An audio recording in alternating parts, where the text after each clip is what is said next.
Patty, thank you so much for being here. I love to sew, and yet sometimes I feel like I'm out of touch with what's going on, new techniques, new machines, all of this. So I'm always glad when I have someone on who's sort of up to date on that. And you're going to talk to us about using elastic in the bobbin, but how did you start doing this? Well, I just like to play. Of course, I've seen techniques where they've used this, and I just like to play and see how much texture I can get to change the fabric.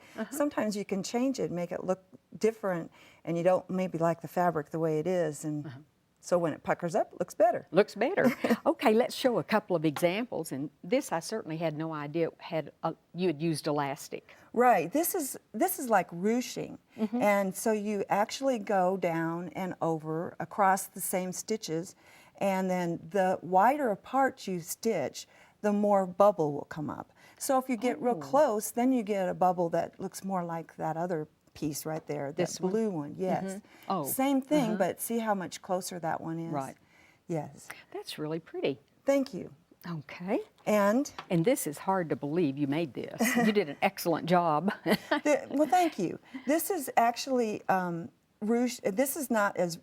This is more like shearing. And we just take a line, and then when it draws up with steam, then it gathers it up. And this is a soft vinyl. You can't do this on a heavy vinyl, or a stiff vinyl, I should say. So soft is better. Right. Sometimes a thicker fabric will work, but as long as it has a little bit of softness. If it's got a lot of stiffness to it, then you're in trouble and you can't get it to pull up. I bet it. Yeah, I bet that. And then you'll talk to us about that. This is a nice. What is this? A polyester? It's right. Just this very is like soft. a slinky, very soft knit, and the thread comes in black or white. So I put black thread in this one, and I just did 2 lines. But what's great is you just wrap that around your neck, and it's real drapey, and you can do all kinds of things with that. Gosh, you could make a zillion of these in no time. Right, Just 2 and rows scarves of stitching. scarves are so popular now too. Okay, well, we talked about the fabric selection, but how do we set up our sewing? And can any sewing machine be used? Yes, most machines will do this. It kind of has to do with winding the bobbin. The bobbin is important, and I have heard people say wind it by hand. The problem with winding it by hand is it really doesn't have enough tension on it. It does need a little bit of tension, and this is also thread elastic, and there is a cord elastic also that's thicker. You've got to have thread elastic. Thread elastic. Yes. And so basically, if you can bypass that tension disc that's up there when you're supposed to be going with the machine the way it says, if you can bypass that and maybe just go straight into the hook and go from the spool that's laying down, go over the hook and then to the bobbin and wind it slow. If you can slow down, that helps too. What if your machine doesn't have that ability to bypass the tension? Yeah, because there may not be a little hook right there. Mine doesn't so have that. You might go and get one of those little cup hooks that have a suction, it's a little suction cup there, and then bypass it. Just place this close to where that tension disc is. I see. The other thing you may want to watch is to make sure that you're going evenly when you're winding, so that it's not all right on the top or right on the bottom. But you can get a pretty accurate bobbin with that. And then the other thing that you want to be sure that you do is when you go ahead and load it, that you get into the tension disc, because the tension disc, I've got my machine needle in here, so it's hard to see. The tension disc is actually real important because sometimes in this drop-in type bobbin case here, it pops back out. So you want to hold the bobbin and then wind it into the tension. Yes. To bring the lower thread or elastic up. With this machine, it has an automatic cutter. If I take that all the way around to that automatic cutter, it just flips back in. Oh, okay. So what I do is I take it in, give myself enough length, and then I do draw the thread up. So I'm sure that it's on the top and it's not going to grab in. There's also bobbin cases like this, which is a little more, it's actually a front-loading bobbin, and that one you can just do the same way. Okay. Just go right through your tension disc, and usually that's just great. This is the way mine is. So Right, I'm glad because to know you that. do need a little bit of tension. You definitely. But you don't want to stretch it all the way out either. But if you stretch it all the way out, then it won't pull up anymore, and then you won't have any give. Because Okay. you do want some give. So you basically are going to use a straight stitch. Oh, Yeah, it's that's pretty why any machine will work. straightforward and easy to do. And you also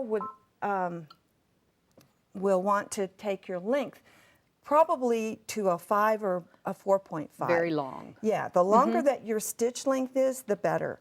So let's just do a little run here with this. And you can see it's gathering a little bit. It's But not you're not gathering causing much. it. I try not to pull it all the way out and cut it, because then I end up with having to pull the thread and make sure that the bobbin doesn't So you pull go back in. down and come Right. around, make a U-turn, and come Right, back. I make a U-turn, exactly. So then when I get to the end, with this machine, it's great because it lifts the presser foot on its I own. noticed that. I like that feature. Isn't it nice to have something that knows what it's doing?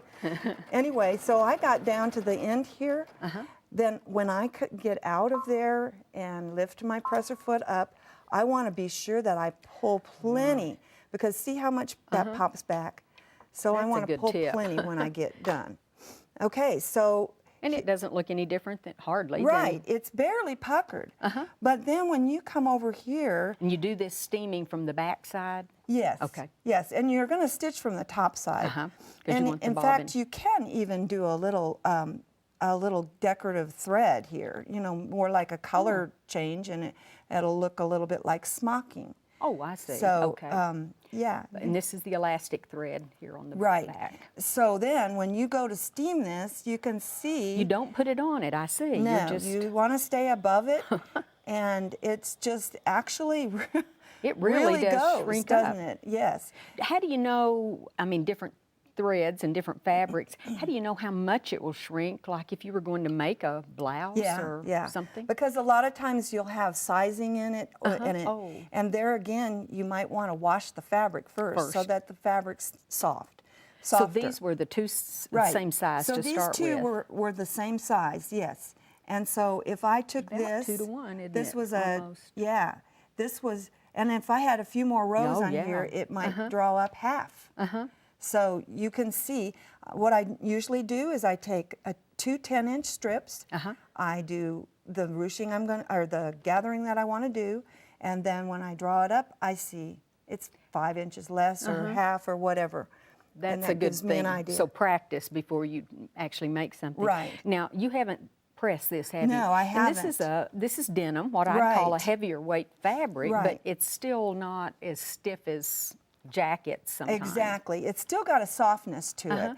And if you'll watch, this one also, for some reason my steam's not coming out right now. So you do use steam. We want to point that out. Sometimes you do know use steam, and my steam's not coming out. probably didn't put enough water I in it. probably didn't do enough water. You can kind of see that it's drawing up a little bit, but the heat of the steam is what pulls it up. And I would assume that the heavier fabric would take more steam. Right. Well, yeah. And be sure and be long stitched, long length in your stitch. I can hear it's trying to steam just a little bit, but then you see that it does draw up more when you do the steam. And this is like the ruching because you've stitched both ways. Right. Right. And when I do that, I actually draw the lines, and I may put them an inch apart. I may watch the presser foot edge and just do this one presser foot against the line. Okay. So it'd be right Well, this next would to be each fun other. to, like you say, to play with, experiment, and then figure out things that you could use it for. Right. Well, Patty, thank you so much for showing us how easy this is to do. It's like magic. You're welcome. It was my pleasure.